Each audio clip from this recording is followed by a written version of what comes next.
exciting, the crowning moment for Miss Universe, Tunzi. She is the first black woman from South Africa to win the title, and she has held the title longer than anybody else. Next month, she will be crowning her successor. So the 69th Miss Universe competition is going to take place on May 16th in Hollywood, Florida. And we're joined this morning by Miss Universe, Zozibini, and Miss USA, Aysa Branch. Good morning, ladies. Good morning. In unison, right? Zozie, this has been, what, a year and a half? That's longer than any other Miss Universe, right? Yes, in the history of the whole competition, and it's been years of the competition. Of course, because of the pandemic in part. Are you ready to relinquish the title? I am. I'm ready. I'm excited. But, it's a little bittersweet. I'm a little sad because, like you said, I've been Miss Universe for a year and a half. And so it's been a part of me for a very long time. So it's going to feel, a little weird letting it go. It's like letting go of a piece of myself. But I'm looking forward to seeing who comes on the crown next. So, Zozie, I'm just wondering, usually when you're crowned Miss Universe, you do a lot of traveling. I guess you were like the rest of us, right? You couldn't go anywhere?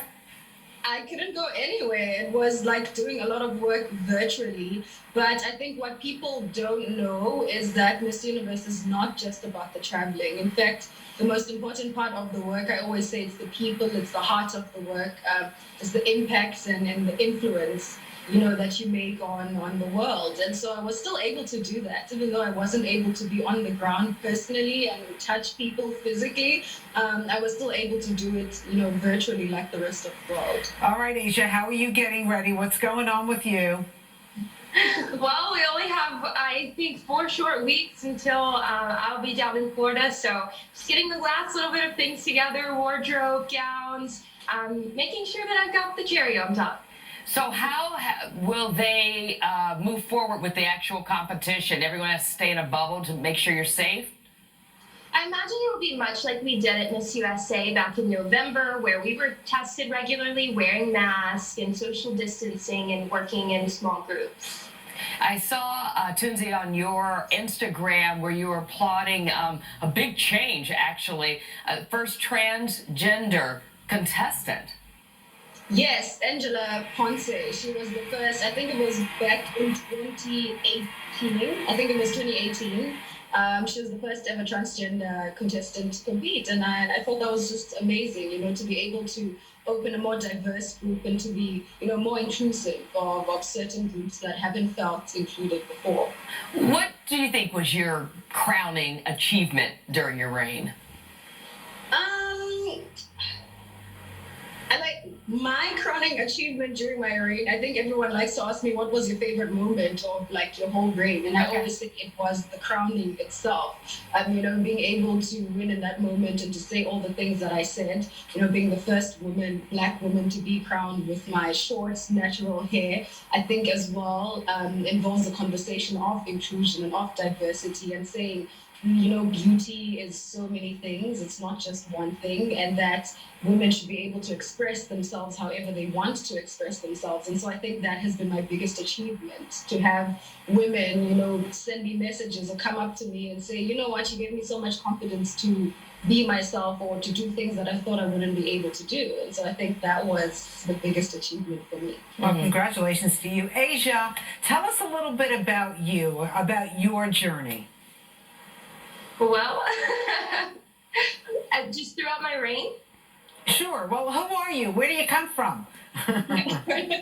I hail from Mississippi. I attended the University of Mississippi studying integrated marketing communications, and after being crowned Miss USA, I came here to New York, which is much different from Mississippi. So it has been an adjustment, and then also during a pandemic. So it's been a unique year, to say the least. But, I'm an optimist, so I've made the most of every opportunity and experience, and I'm just grateful that we have such a digital world so that I am able to still connect with people on. What are you ready to show off in 4 weeks? What's your, I don't know, your forte?